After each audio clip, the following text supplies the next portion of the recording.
Welcome to Steve's Vintage Model Builds, and welcome to episode 3 of ACADEMANIA, January ACADEMANIA, where we're bringing you special all Academy kits to chase away those January blues. After exciting and fun times over the holidays, back into the doldrums, as it were, except it's not hot.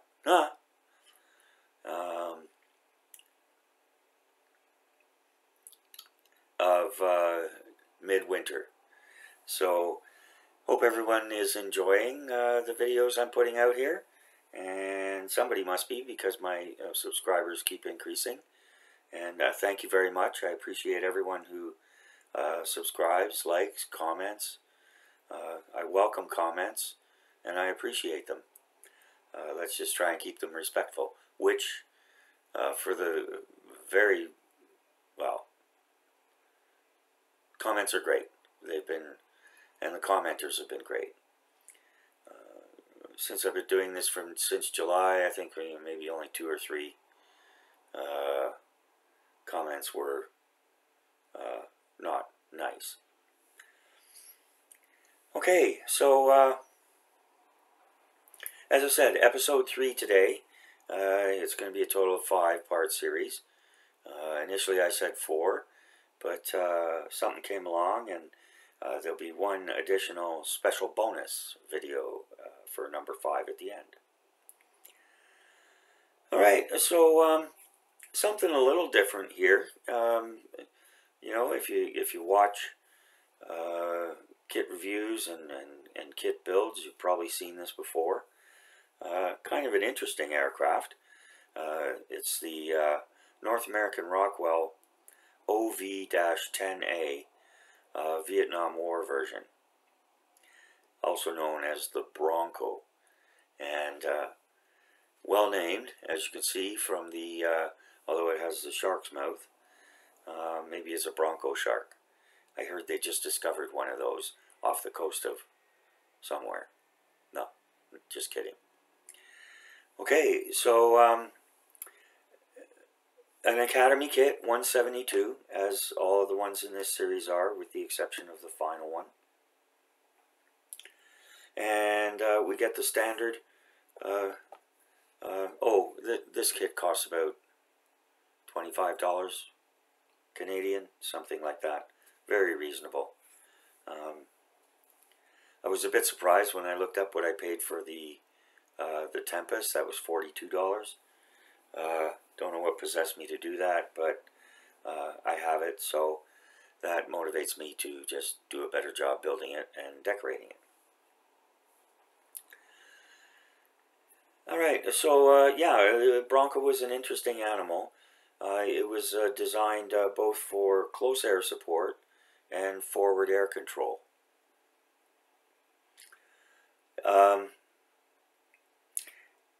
It was designed as a short takeoff and landing aircraft that didn't necessarily need a runway. It could take off and land on roads as long as they were fairly straight, as well as areas in the jungle that have been cleared or were naturally clear.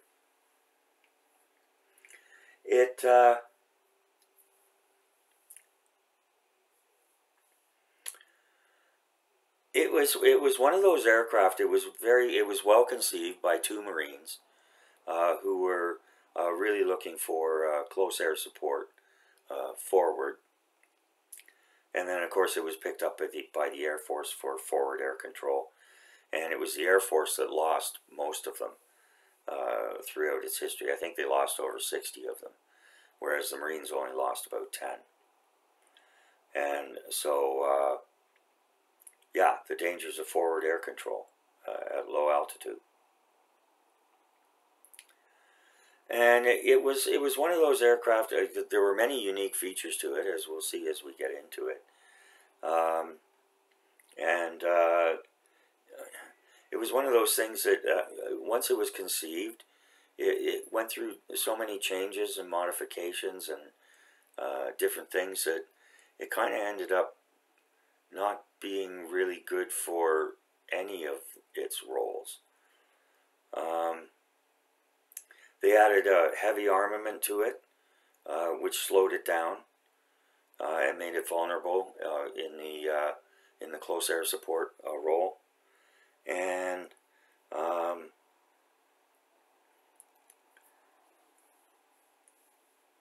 it could stay in the air for 5.5 hours with external fuel tanks, so it was good for forward air control that way, but at the same time it wasn't very quick. It used turboprop engines, which were much more efficient than regular propeller engines, and of course allowed it to stay in the air a lot longer than a jet would. So yeah, it was pretty much a Vietnam War aircraft, although it was used by some other air forces for various different roles. All right, so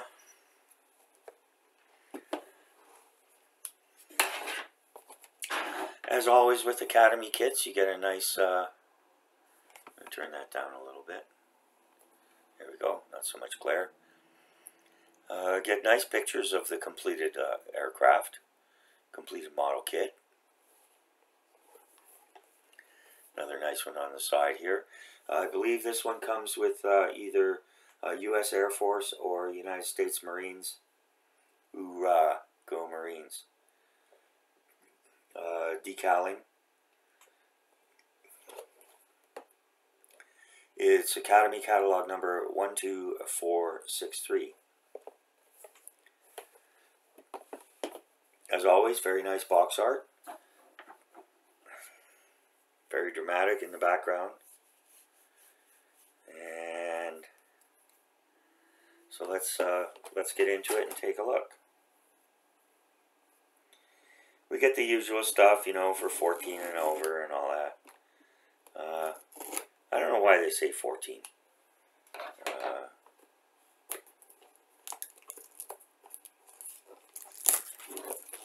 Especially for these Academy kits, which are they're great. They're, you know, for what they are, they're nice.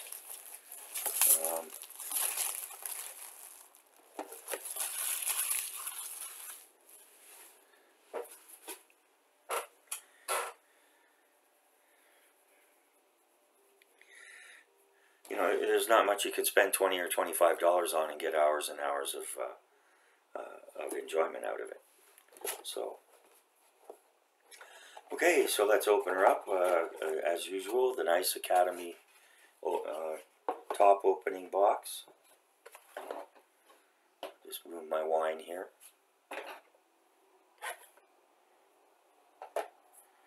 New Year's week. As always, we get the Academy note here, check with parts list before unsealing any of the bags, because they won't send you replacement parts or whatever. I saw a couple of other, builds on this kit, and yeah, it looks pretty nice. But let's see what we get here. Okay, so we got one sprue with a bag of clear, one bag of sprue, 2 sprues, plus a separate bag of clear plastic sprues.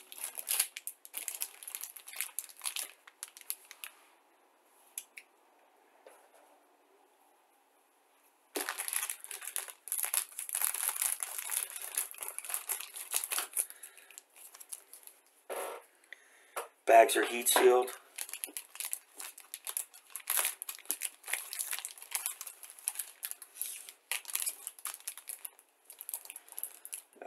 My experience has been with the Academy clear plastic. It's been flawless, and it looks to be again here.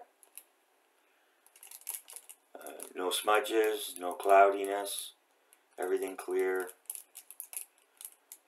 no flaws, decent panel lines. And this looks to be just the canopies. There might be one other tiny little piece for something here. And again, that's vacuum sealed. This came from Amazon. Packaging was perfect. No creases, no problems with the box.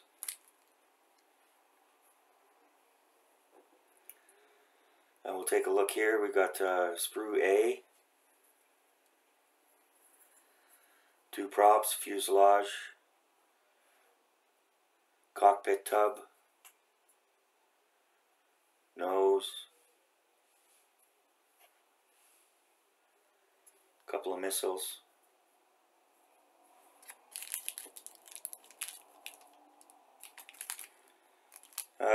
Again, like the Tempest, not great detail, but the panel lines are there. No rivets. I'll probably etch out these panel lines a bit more.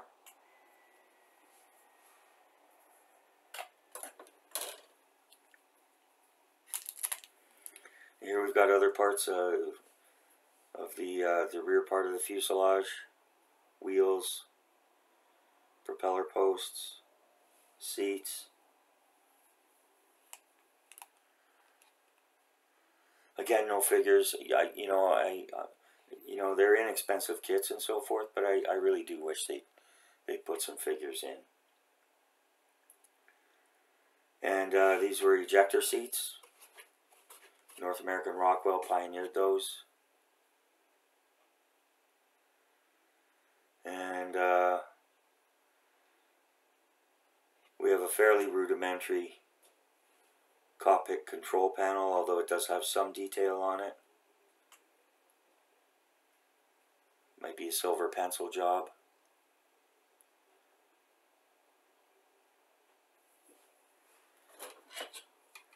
So there you go there.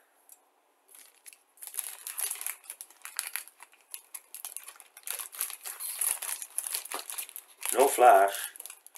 No, I can't see any damaged or broken or bent parts. Everything looks perfect, which has been my experience with the Academy kits.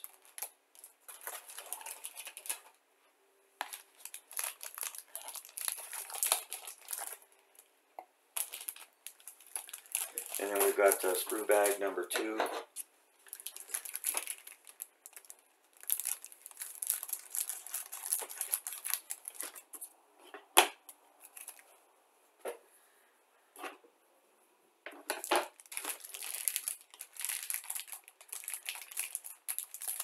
Oh, I hate that. There we go.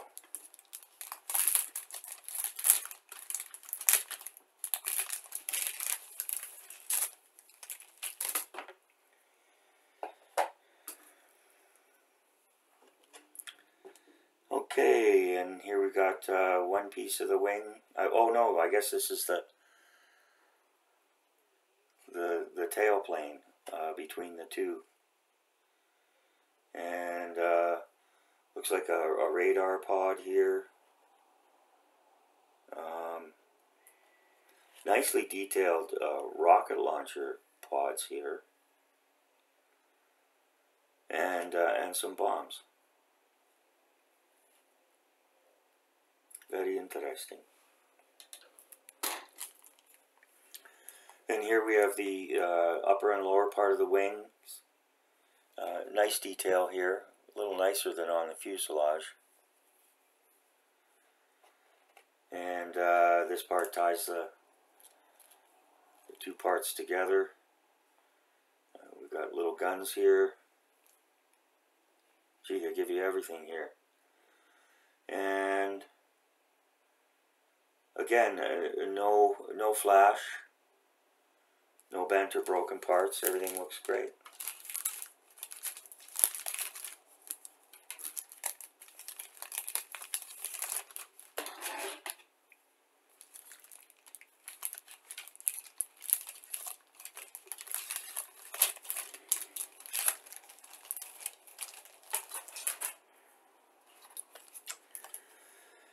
And we've got this 1999 copyright right date on the decals.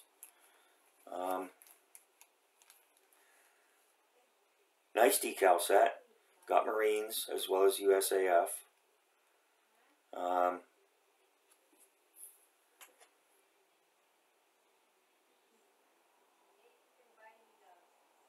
All sorts of teeny weeny little stencils here.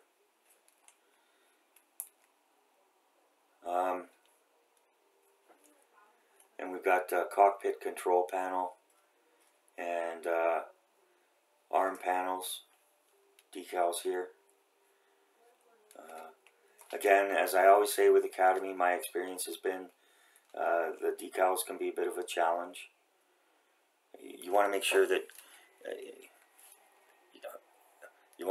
you slide them off and slide them off right as soon as they're ready to come off the paper. Because if they get too wet, they just all curl up, and it's a disaster. Trust me. We saw that with the Kuba wagon, and so yeah. But otherwise, but otherwise they're fine. You just have to be careful with them. Bit surprised actually, because they're thick paper. They're more like Tamiya's. Yeah, I had problems with the Mirage decals as well. So, all right, and we get the usual tech sheet, tips.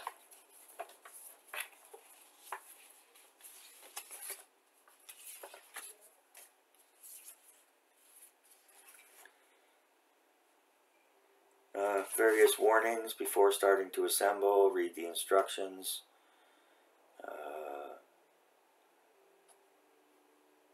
This is always a good reminder. Double check the part number before you cut it off the sprue.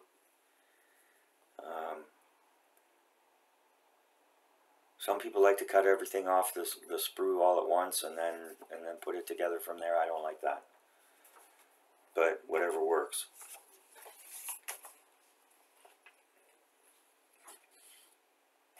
There's enough teeny tiny pieces floating around without having them floating around before they need to be.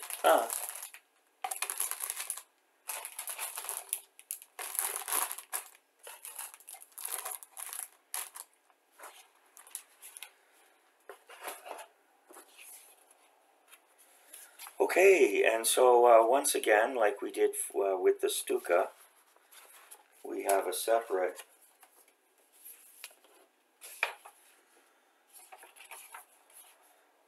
paint and decal sheet. It's not colored, but they're beautiful colored photographs on the outside of the box. And we have USMC HML 267, California 1970.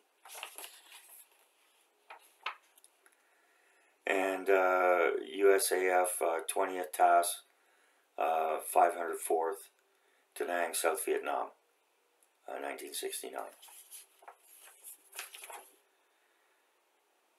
And I think that would be for forward air control.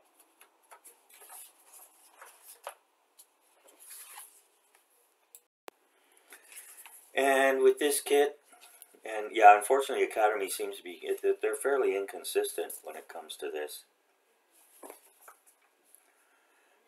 There's no service and history notes.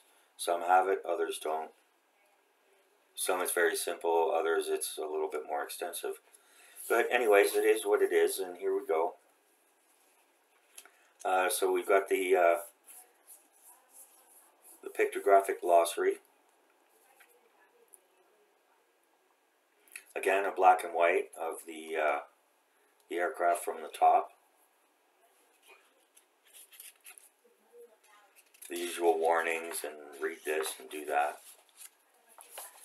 And then we have the fold-out leaflet style. Okay, and this was originally tooled in 1999. And so here we go.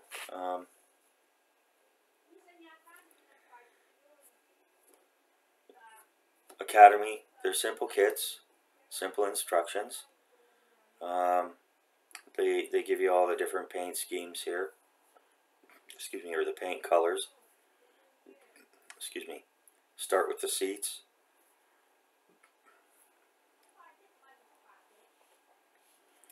And they give you a blow up here of where to put the control panel decals.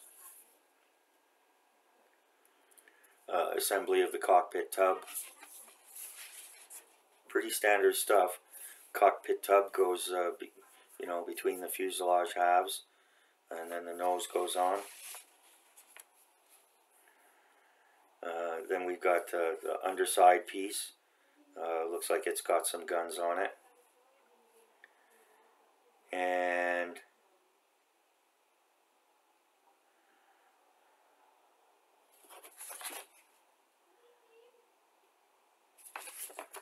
it indicates here you have to make a couple of holes.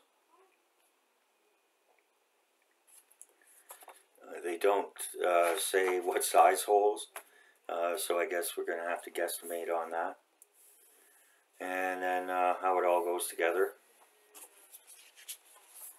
on the wings.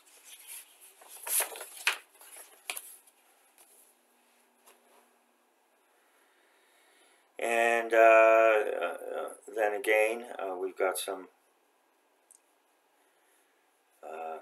painting information. So that's done very nicely.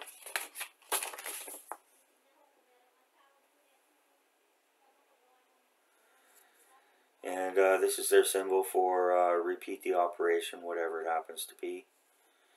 And here, for the United States Marine Corps version, they indicate that you need to cut that little piece off.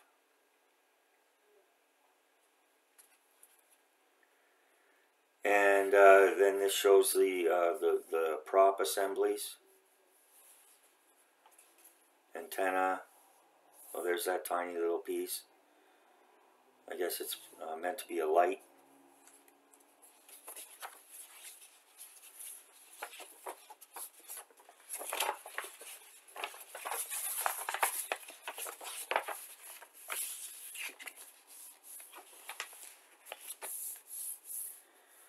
Again, repeat steps.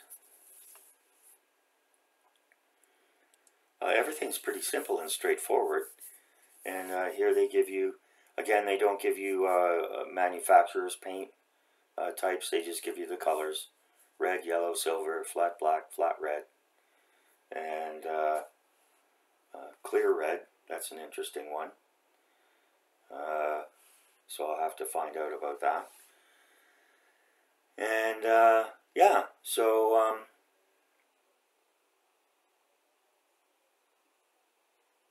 that's okay, because I mean, you know, everybody uses different kinds of paints, and you know, they don't have to list 15 different kinds. Well, it's nice if they do that, but hey, 25 bucks, this is the way they do it.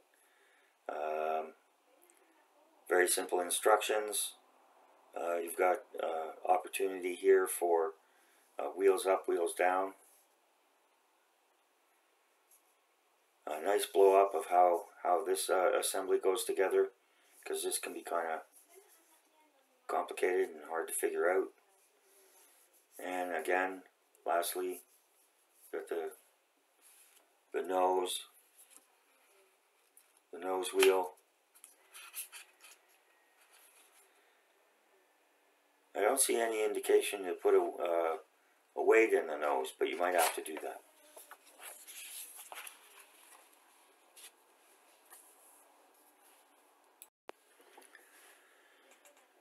Then we've got the clear parts. It doesn't look like there's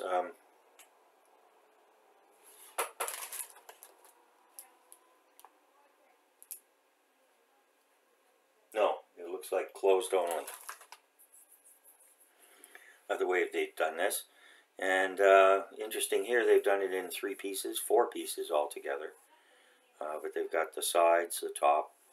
So here you're going to want to use clear PVA glue, or cement that's specifically designed for clear parts. I think if you use regular cement on these, you're going to get cloudiness, and it's a recipe for disaster. And then they got the rocket pods here.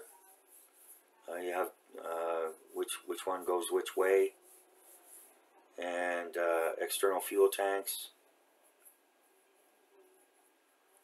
One color for USAF, another color for USMC. Bombs, missiles, external stores. Legend here shows you where everything should go. Full frontal. Huh.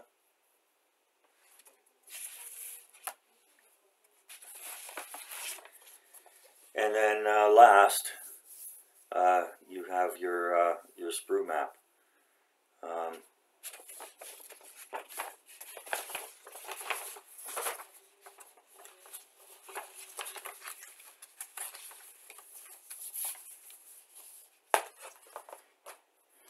So again, another simple kit.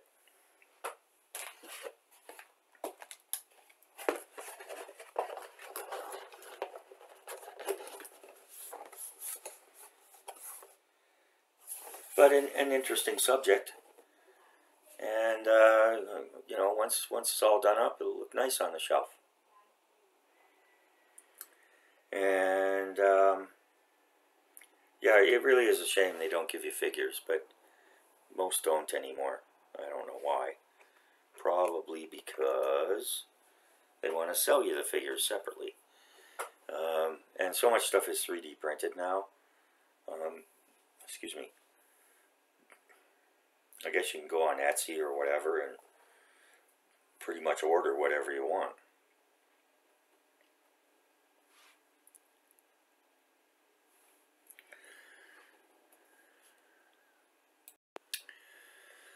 Okay, so as always, I'll put up a card for the video on how I rate a kit. It's 10 standard points, 2 points for packaging, 2 points for the sprues, 3 points for parts, 3 points for instructions. Quarter point bonus for each category for any wow factors. An example would be if they included figures, so that would be a quarter point bonus on the parts. And then up to 1 full point for value. And I consider value based on not only the basic price of the kit, but also the number of hours of enjoyment that I expect to get out of it. So so yeah, we get it came from Amazon, and the box is perfect. No creases, no dents, no punctures. Everything inside was nice. There was no blistering on the sprue bags. So full 2 points there. Another full 2 points for the sprues. 2 separate bags. And clear parts in a separate bag. Everything was put in there perfectly. Everything looked nice. There was no flash. I didn't see any molding bubbles or holes, nubs, anything like that. Parts we get, we go to 2.75. The quality of plastic was pretty good. A quarter point off for the detail. Between the detail and the decals. Take off a quarter point for that, because decals are never great.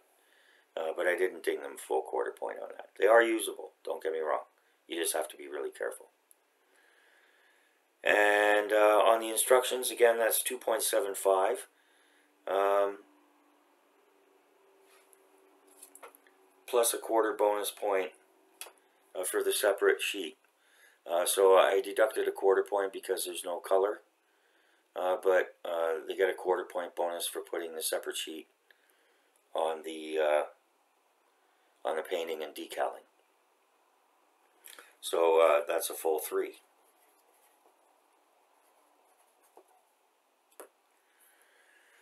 And at $25 for what you get, it's a nice little kit. going to give it a quarter point for value. So that brings us up to an even 10. 10 out of a total possible 12. So that's a pretty good kit. And you could get a lot of fun out of it. And also, it's a very interesting subject. So yeah, there you go, a solid 10.